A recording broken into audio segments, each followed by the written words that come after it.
Structure of earth, ഭൂമിയുടെ ഘടനയെക്കുറിച്ചുള്ള important ആയുള്ള ചോദ്യങ്ങളാണ് ഈ ഒരു ഭാഗത്ത് ഉൾപ്പെടുത്തിയിരിക്കുന്നത്.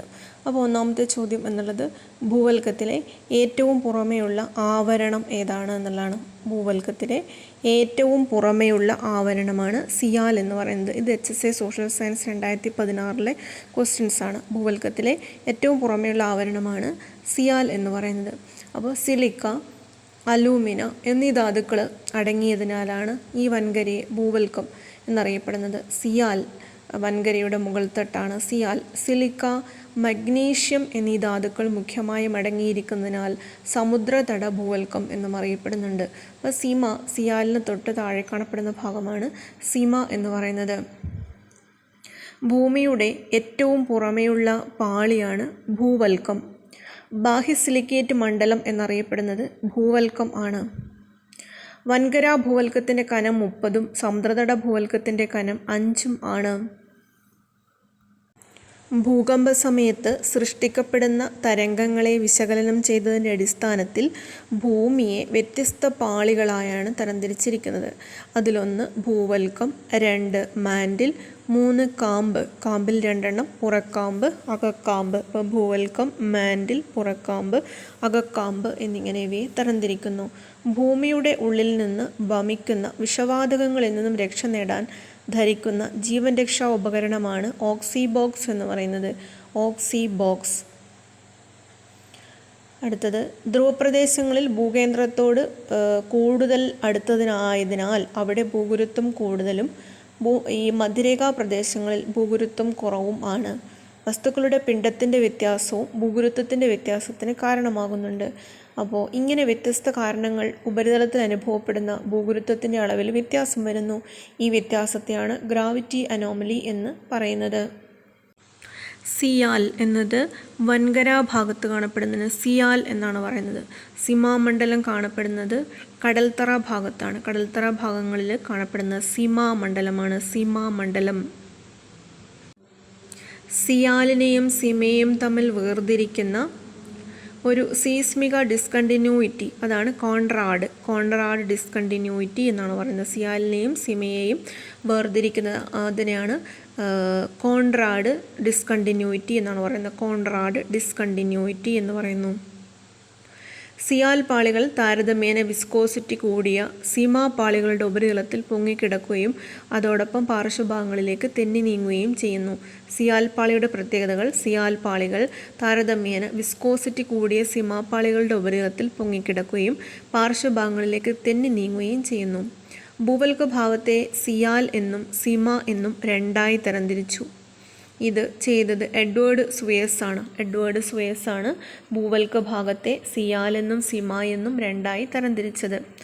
എഡ്വേർഡ് സുയേസ് ആണ് ഭൂവൽക്കത്തെ സിയാൽ മണ്ഡലമെന്നും സിമ മണ്ഡലമെന്നും രണ്ടായി തരംതിരിച്ചത്.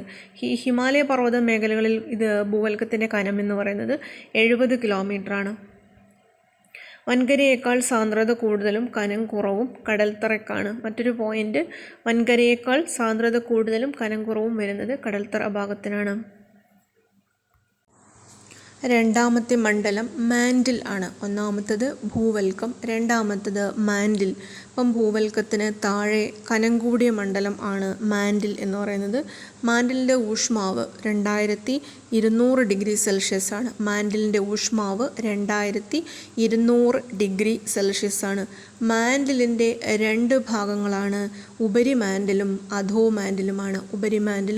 അധോമാൻഡിലുമാണ്. അപ്പോൾ ഉപരിമാൻഡിൽ എന്ന് പറയുന്നത് സിലിക്കൺ സംയുക്തങ്ങൾ കൊണ്ട് നിർമ്മിതമായ ഒരു പാളിയാണ്. ഇത് സ്ഥിതി ചെയ്യുന്നത് ഖരാവസ്ഥയിലാണ്. അപ്പോൾ ഉപരിമാൻഡിൽ എന്ന് പറയുന്നത് എന്താണ്? സിലിക്കൺ സംയുക്തങ്ങൾ കൊണ്ട് നിർമ്മിതമായ പാളിയാണ്. ഇത് ഖരാവസ്ഥയിലാണ് സ്ഥിതി ചെയ്യുന്നത്. അധോമാൻഡിൽ എന്ന് പറയുന്നത് ഉപരിമാൻഡിലിൻ്റെ താഴെ സ്ഥിതി ചെയ്യുന്ന പാളിയാണ്.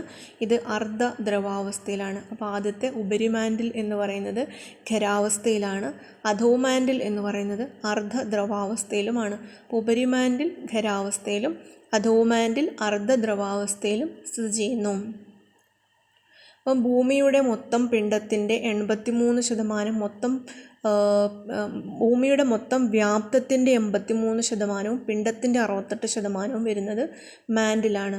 മൊത്തം വ്യാപ്തത്തിൻ്റെ 83%, പിണ്ഡത്തിൻ്റെ 68% മാൻഡിലാണ്. ഈ ഭൂവൽക്കവും മാൻഡിലിൻ്റെ മുകളിലത്തെ ഭാഗവും ചേർന്ന് വരുന്ന പ്രദേശത്തെയാണ് ശിലാമണ്ഡലം അല്ലെങ്കിൽ ലിത്തോസ്ഫിയർ എന്നാണ് പറയുന്നത്. ഭൂവൽക്കവും മാൻഡിലിൻ്റെ മുകളിലത്തെ ഭാഗവും ചേരുന്നതാണ് ശിലാമണ്ഡലം എന്ന് പറയുന്നത്. അപ്പോൾ ഭൗമോപരിതലത്തിൽ നിന്ന് പരമാവധി 200 കിലോമീറ്റർ വരെ കനത്തിലാണ് ഈ പാളി സ്ഥിതി ചെയ്യുന്നത്. സ്ഥലമണ്ഡലം, ശിലാമണ്ഡലം, പാറക്കെട്ട് നിറഞ്ഞ മണ്ഡലം എന്നെല്ലാം അറിയപ്പെടുന്നതും ഈ ശിലാമണ്ഡലങ്ങളാണ്. ശിലാമണ്ഡലം എന്ന് പറയുന്നത് ഭൂവൽക്കവും മാൻഡിലിൻ്റെ മുകളിലത്തെ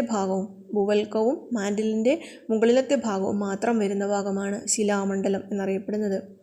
അപ്പോൾ മാൻഡിലിൻ്റെ ദുർബലമായ മുകൾ ഭാഗം അറിയപ്പെടുന്നു അസ്തനോസ്ഫിയർ എന്നാണ്. മാൻഡിലിൻ്റെ ഏറ്റവും മുകളിലത്തെ ഭാഗം അറിയപ്പെടുന്നത് അസ്തനോസ്ഫിയർ എന്നാണ്. അപ്പം ഭൂവൽക്കവും മാൻഡിലിൻ്റെ മുകൾ ഭാഗവും വരുന്നതാണ് ശിലാമണ്ഡലം. ഈ മുകൾ ഭാഗത്തിന് പറയുന്നതാണ് അസ്തനോസ്ഫിയർ എന്നാണ്. അപ്പോൾ ശിലാമണ്ഡലത്തിന് താഴെയായിട്ട് അർദ്ധ ദ്രാവകാവസ്ഥയിൽ കാണപ്പെടുന്നതും അസ്തനോസ്ഫിയർ ആണ്. അപ്പോൾ ശിലാമണ്ഡലത്തിൻ്റെ താഴെ അർദ്ധ ദ്രാവകാവസ്ഥയിൽ കാണപ്പെടുന്നതാണ് അസ്തനോസ്ഫിയർ. പിന്നെ അഗ്നിപർവ്വതങ്ങളിലൂടെ പുറത്തു വന്ന ശിലാദ്രവങ്ങളുടെ സ്രോതസ്സാണ് അസ്തനോസ്ഫിയർ. അസ്തനോ എന്ന വാക്കിൻ്റെ അർത്ഥം തന്നെ ദുർബലം എന്നാണ്. മാൻഡിലിന് ഭൂവൽക്കത്തേക്കാൾ സാന്ദ്രത കൂടുതലാണ്. ഭൂവൽക്കത്തേക്കാൾ സാന്ദ്രത കൂടുതലാണ്.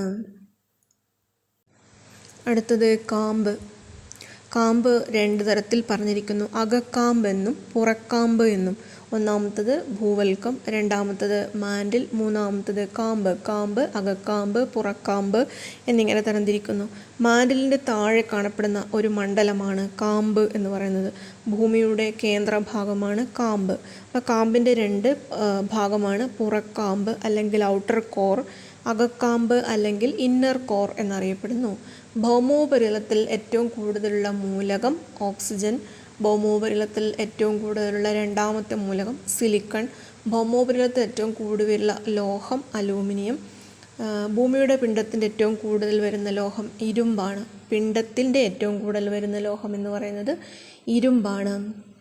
അപ്പോൾ ഇനി പുറക്കാമ്പ്, അകക്കാമ്പും പുറക്കാമ്പും ഉണ്ട്. അകക്കാമ്പിലെ പദാർത്ഥങ്ങൾ ഖരാവസ്ഥയിലാണ്. അകക്കാമ്പിലെ പദാർത്ഥങ്ങൾ സ്ഥിതി ചെയ്യുന്നത് ഖരാവസ്ഥയിലാണ്. പുറക്കാമ്പിലെ പദാർത്ഥങ്ങൾ ഉരുകിയ അവസ്ഥയിലാണ്. അകക്കാമ്പിലെ പദാർത്ഥങ്ങൾ ഖരാവസ്ഥയിൽ സ്ഥിതി ചെയ്യുന്നു.